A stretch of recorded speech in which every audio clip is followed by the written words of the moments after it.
For 300 years, the most powerful nations on earth grew richer and stronger on the profits of the slave trade. Over 12 million men, women and children were forcibly transported from Africa on slave ships like this to the colonies and plantations in North and South America. Today, slavery is illegal in every country on the planet. But the truth is, slavery did not die in the 19th century. It is alive, it is thriving, and it is bigger than ever.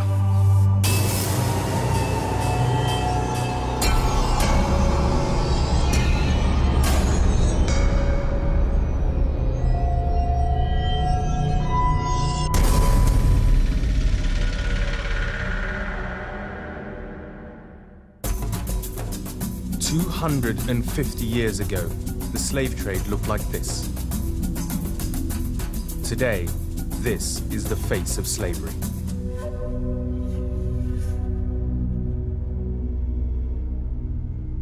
We were locked in prison. We were not paid at all. If anybody refused to work, they would be beaten. 做这些东西是完全免费做的，1分钱也没有的。然后我们还要家里的人给钱给我们。 In China, the government says we are going to be able to make billions of dollars per year if we convert the prison system into a factory system.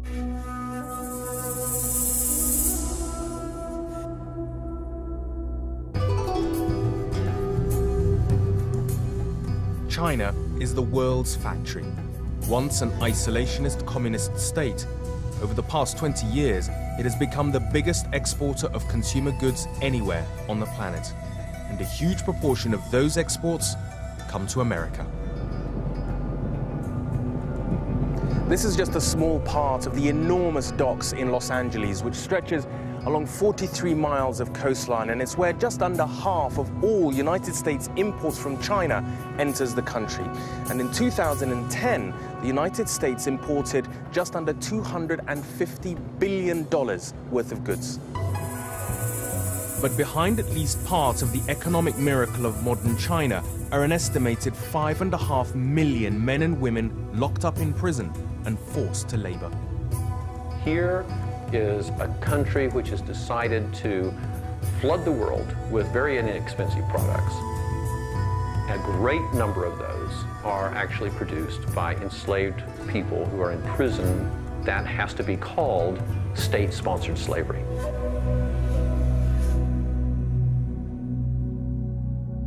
China has the biggest penal colony in the world, a top-secret network of more than 1,000 slave labor prisons and camps known collectively as the Laogai.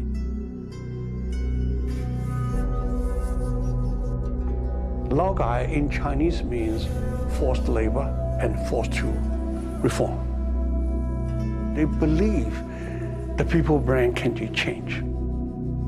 In 1960, Harry Wu was locked up in the Laogai. His crime?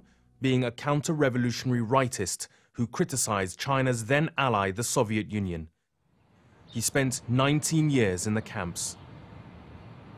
Now one of China's leading dissidents in exile, his US-based foundation investigates and documents the secrets of China's prison labor slaves. Different crime, different sentence. And you can see right here. All different people, all kinds of different people here. Chinese president said, we want to see 2 products came from the labor camps. The #1 product is the man who have been reformed is not going to fight against the communists. So that's the first product of the Laogai? The man. Second product is the product made by the man. This is the factory where you were? And when you walk in, the first question is, who are you? Second question is, what is this place?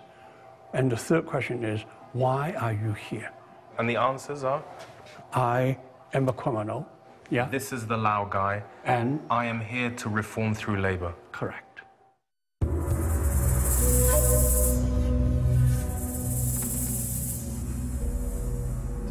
Harry Wu filmed the first undercover footage inside the Laogai.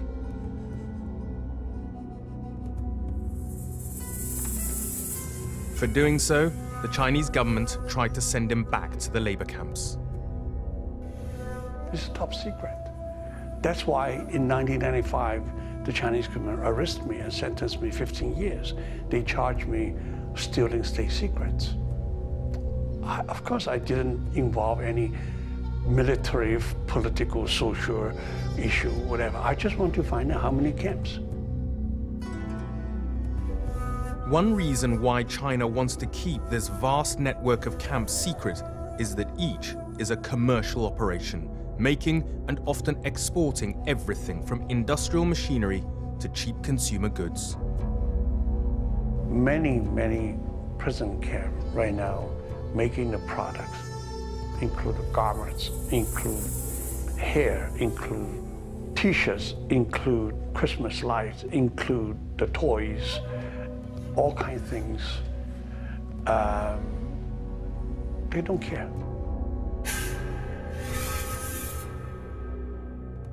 The second reason China tries to hide its population of prison slaves is that many are political or religious dissidents.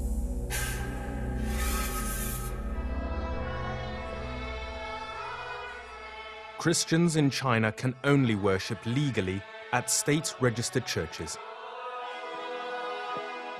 But many refuse, choosing instead to attend unlicensed house churches. If caught, they are frequently sent to the Laogai. We've come to Los Angeles, California, to meet a young woman who was persecuted for her beliefs.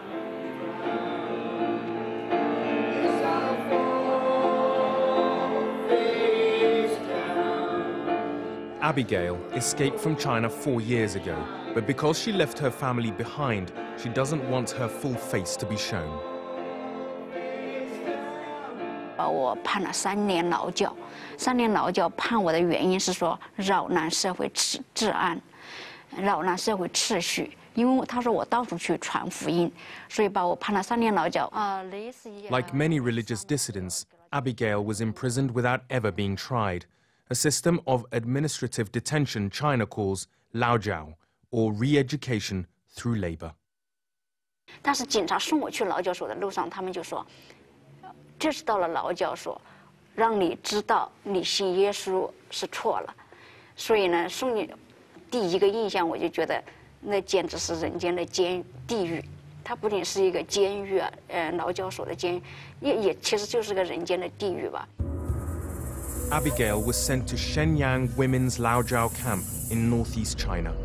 It holds an average 1,000 inmates, a mixture of drug addicts, criminals, and religious dissidents. All are forced to work in its in-house factory. 中国有句话说：“黑劳改，苦劳教。”尤其是冬天很冷很冷，地毯里、车间里面没有暖气的，所以我们整个那个身体啊，等到你晚上回去的时候，全部是冰凉的。基本上他给你的任务是你一天很难完成的，所以你几乎早晨起来，7点钟就到了工厂，然后呢，你到晚上12点钟你还基本上还有的完成不了任务，所以有的完成不了任务的回家就要受罚。 In January 2007, a few months after she was released, Abigail escaped to the United States. But it was not until Christmas that year that the pastor in her new church understood the bitter irony of what she had been forced to make while in prison for her beliefs. We brought out, of all things, the Christmas lights. And just when I was pulling them out, it was like this little yelp from her, you know? And she says, I make those. And I'm saying, you make what? What is it that you're making? She goes, I make those. And I say, the lights? She goes, yes, I make lights. 劳教所做了那么多圣诞节灯泡，为什么中国却没有圣诞节，却不允许我们过圣诞节？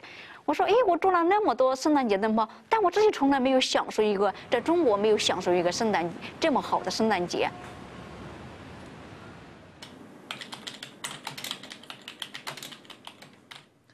Officially, China has banned the export of all prison-made products, but our investigation has discovered Chinese companies openly set up to do just that, apparently with state backing. Henan Province Justice System Clothing Processing Industry, a prison system clothing factory. We have 15 years of industry experience combined with 26 prison factories. We have more than 12,000 workers in absolute stability. Not only are the workers not paid, the machines are entitled to financial subsidies. The formation of the plant was recognized by the judicial system. Posing as a British-based clothing retailer, we called the phone number on its website. We discovered that behind it was a company called Henan Zongfu Trading Limited. The man in charge, Mr. He Zi, was happy to explain how he used prisoners to make his products and even sent us photos of his operation. 就是说，你们是所有的活都在监狱里面做的吗？不是，支票在监狱的，封盘是在外面做的。就是你这个申支报是吧？你这个开衫是吧？或者是那个外套，它这个片儿啊，它有票组成的，这种毛衣片是监狱做的。然后做完之后拉出去，最后到工厂把它给用封盘机把它给封起来。就是你们有没有给其他的这种，就比如说国外的公司啊做过的？做过，肯定做过。如果是这个要了急的话，我们可以几个监狱立马给你做。Many of the men and women forced to work for Laogai companies are recognized internationally as prisoners of conscience.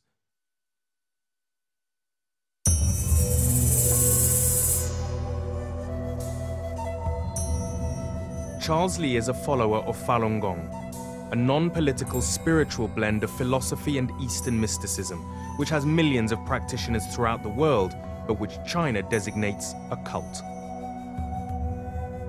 We're trying to improve ourselves from our inner heart according to the principles of truthfulness, compassion, and forbearance. In the meantime, we do the meditation exercise to purify our body.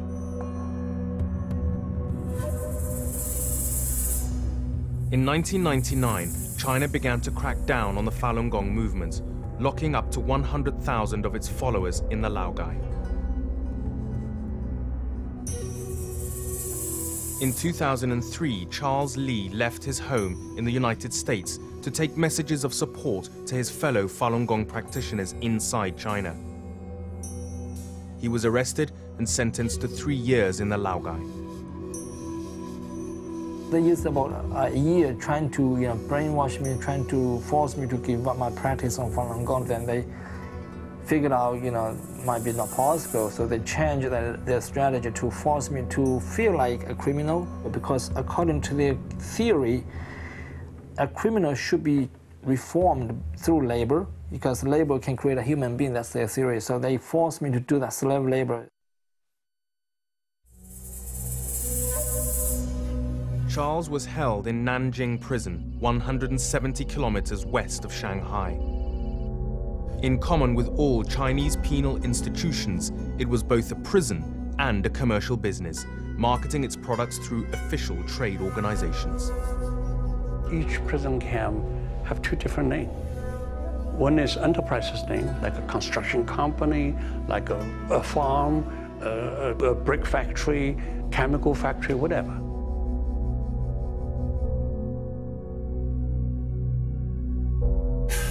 This is one of the products Charles Li says he was forced to make. Novelty slippers in the shape of the American cartoon character Homer Simpson.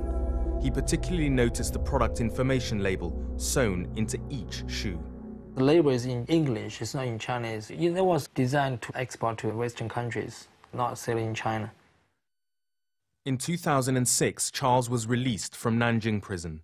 When he returned home to America, he was able to buy the Homer Simpson slippers in a local department store. Each had the same label he had been forced to sew inside them.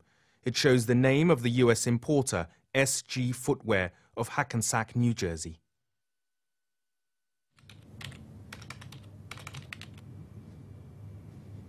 SG Footwear's website describes the company as a worldwide leader in the marketing of children's and adults' footwear, with annual sales of $100 million and licensed to market novelty footwear to a number of leading US brands, including The Simpsons. We asked SG Footwear about Charles Li's allegations and what steps the company had taken to ensure that this supplier was not using prison labour. SG Footwear failed to respond to our requests for an interview. But 20th Century Fox, which owns the rights to The Simpsons, told us, Fox takes allegations of this nature very seriously and requires the strictest standards of ethical conduct from all of its licensees. SG Footwear's factories are monitored by both internal and external inspectors to ensure full compliance with Chinese labor laws, and the company maintains that it has never knowingly utilized involuntary labor in the creation of any of its products. Because Chinese labor are cheap. For us, we were locked in prison. We were not paid at all. We were forced. If anybody refused to work, they would be beaten. US federal law bans the importation of any prison-made products. But to Harry Wu, who has devoted his life to exposing prison labor slaves in China's Laogai, there's little sign that Washington wants to enforce this when so much Chinese trade is at stake. Certainly in the past 15 years, there have been fewer than 20 attempts by US Customs to enforce the law. Today, only America have the law. But unfortunately, I think the American government tried to ignore it. The reality is they just care about the money, about the business, about the requests from entrepreneurs.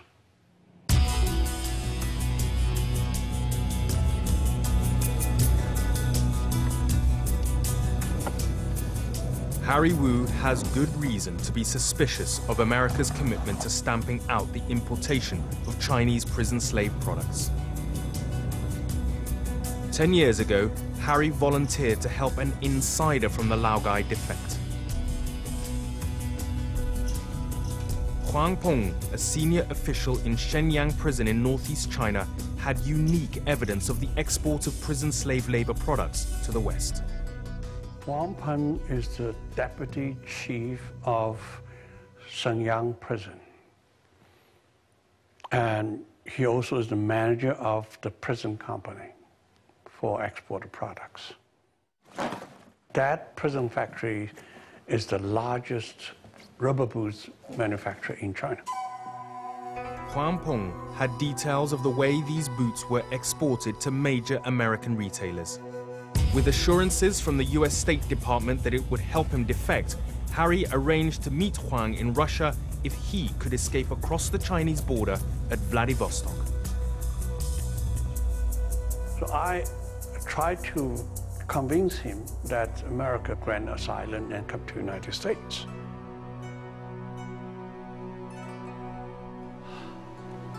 He came to me with his wife and with his son, because she knew that if he tell the truth, he would be big problem. And the first defector from inside China's prison factories kept his side of the bargain, bringing unique first-hand testimony detailing its slave labor export secrets. 我叫黄鹏，沈阳第二监狱的。它的生产能力很大，有的线要是24小时的生产力，一条线能生产出1万双鞋。因为我们监狱知道这种鞋不能出口到美国，所以通过一个窗口，一个生产单位，就是从这里生产了，把鞋拉到这个单位，完事通过这个单位再卖给美国。我将申请难民庇护。我想，美国是一个自由民主的国家，他一定能收留我这样的人。But within months, the US State Department refused to grant Huang Peng a visa. Russia eventually handed him back to the Chinese government.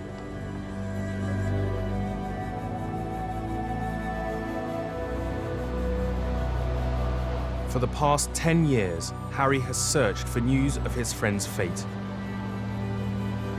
He now believes Huang is imprisoned in the very prison slave camps he tried to expose. The American government has never explained its change of heart, but Harry has his own theory. I feel very bad. I would not say some people betrayed me, but this is the case I learned that America is not going to focus on Chinese forced labor products.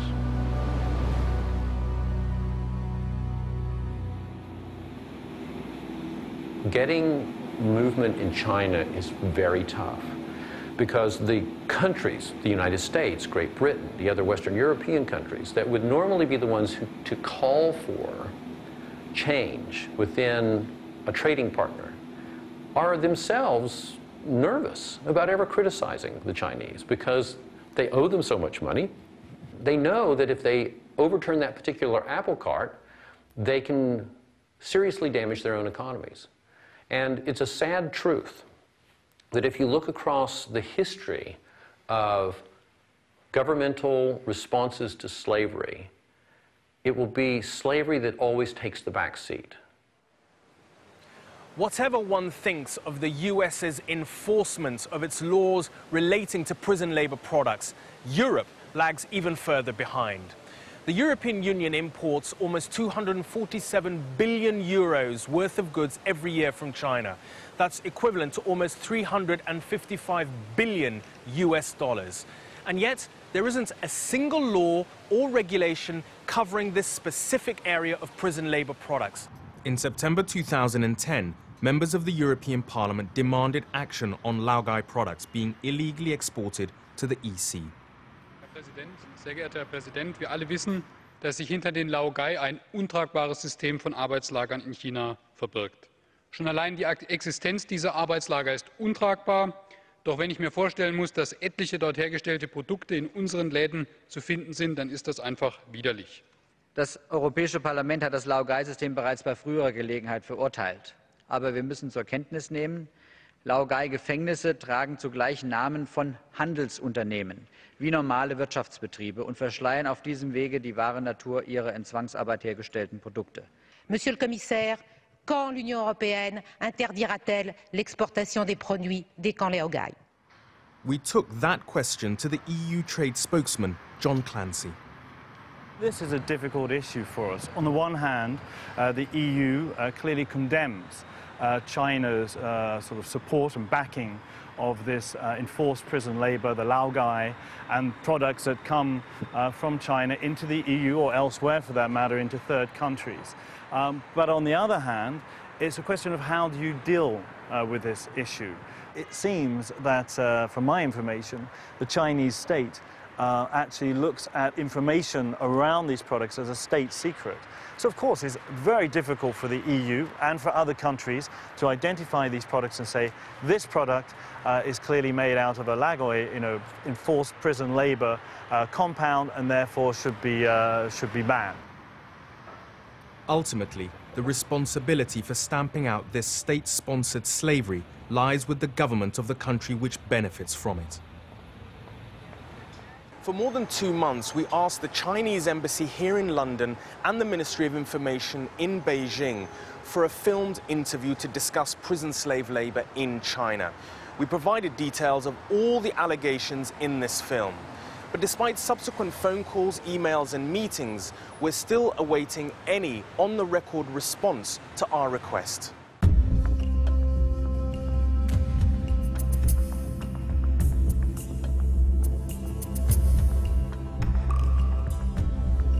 China's deliberate policy of using prisoners as slaves to boost the profits for Chinese export companies continues unchecked, and Western governments remain reluctant to rock the economic boat.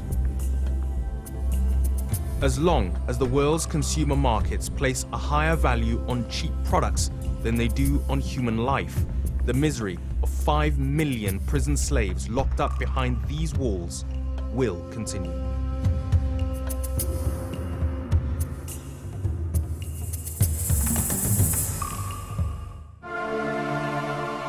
In the next episode of Slavery, a 21st Century Evil, a major worldwide television event, a public debate about how the world can end the trade in slaves today.